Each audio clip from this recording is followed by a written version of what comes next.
Mississippi State guys had the little baseball play. They ran like a little, you see that? Yeah, and they threw it. I went, hey, that's pretty good there. And that was, if it was Mississippi State, that's Coach Lamonis. I used to work with him, so I got to call him up and see how he designed that play there. I thought it was pretty cool. You don't have that on the whiteboard already, Kevin? Yeah. As someone, We've had it. as someone who's been in charge of young men, as a head coach, as an assistant coach and coordinator, as a father, how much do you see what Ryan is doing in terms of his efforts to improve mental health with this new charity that he's added, and just the way he's prioritized that with the players and has team psychiatrists and all that? How much does that mean to you? Well, it means a lot. I mean, I can't tell how many times the prayers I say are sitting around my 5 children. And first of all, you know, as a father wanting to challenge my daughter or son to make sure they're doing well, but also like, hey, I still love you now. I mean, like there's no, it's unconditional here. This is all in. I'm trying to help you find the best you and learn from failure. You know, I think these kids are they have so much information and they can Google up and see so many great things. And when you ask people to do I think one of the misnomers of this generation is we want so much for these kids to do their best. And they interpret that as perfect. And there's only one perfect thing on this world. And that being said, you know, failing's good. And it's getting your children and these kids understand that failing's good. And in doing so, what does it do to the mental stresses that you're under? Because everything's so public and your buddies are tweeting us and cracking a joke and laughing at you. And so I appreciate what Ryan is trying to do with the hospital and the foundation. But I know he's very much in tune with our staff meeting of making sure we just touch our kids and do things. He'll challenge me as an offensive coach to make sure I'm talking once in a while to some defensive guys. And if I see a defensive player, just to say something, hey, I saw you did well on the test. By the way, that was a great job in the weight room or the team run yesterday, just to let those kids know you care about them, you love them, you recognize what they're doing. The ability to connect and show people you care is the one thing that's going to help us build this program with the challenges that you've had today. I know everybody's asked a lot about how the offense might change from last year to this year, and it's kind of complicated. But I'm a little curious, from your perspective, how has it evolved? The offense that Urban brought here in 2012, how has it kind of evolved? You've seen it from multiple sides. How has it evolved from 2012 to now? Again, I wasn't a part of, although I saw it, watched it, right. Tried to figure out what I thought they were doing. What I thought they were trying to do sometimes to incorporate in things that we were trying to do.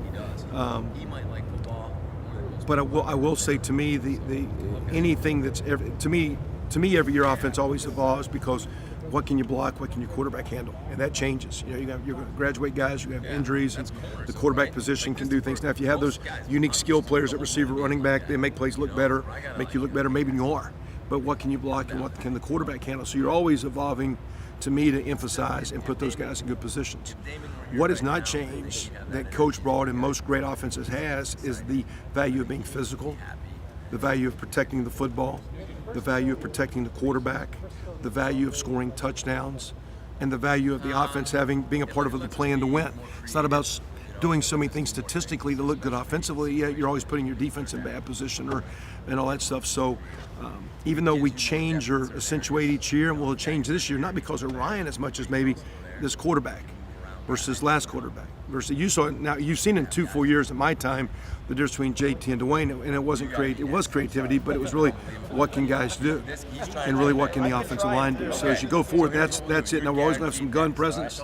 You'd like to always have a little bit of quarterback run, more or less. You've got to throw the ball elite to be a championship team, and you got to be a physical, dominating team. And the Big Ten is still blocking, it's still tackling, and it's still November. And that's what wins the championship of the Big Ten, and that gives you a chance to be a playoff team. So that never changes, I don't think. And I think what Coach has established, what Ryan will keep doing, what he's about, I think what I'm about, and Coach Stud, Coach Alford, and Coach Hartline, I think that Coach Yershis, I think that stays the same. I think Kevin, moving. You guys look like you have follow-ups. Well, I was going to say that, but there are some added passing concepts, right, that maybe came in about the same time that you and Ryan got here. It's kind of. Yeah. And there's been a couple added, but I mean, because people started playing so much man, there became some crossing stuff, and we were getting a lot of man-to-man. That being said, that crossing stuff took off. Now we're going to start getting a lot of zones. So you're going to go back to concepts that maybe they're added, but really, I mean, those crossing concepts have always been there. I think they just maybe got emphasized a little bit more, especially I think with Ryan's background coming out of the NFL, and then with Dwayne's ability to execute. And of course, you're throwing it to some dynamic players. I think going forward you keep getting defended that way because defenses keep changing too, and the really good offenses can stay with the defense and try to stay with them or try to stay one up or try to stay anticipate what you're going to get, because what's the definition of what is it? Stupidity, whatever, insanity, doing the same stuff. So people, there's great defensive coaches and players. So guys change, and so it's our ability. You just don't really, you've got to know when they go to this. A good defense and a good offense knows once there's a couple defenses in this league. If you work them on a play, you're only getting it once because they know what to go to. They make their changes. Same thing offensively. We got to anticipate what guys go to make changes. So I think we've did a great job leading.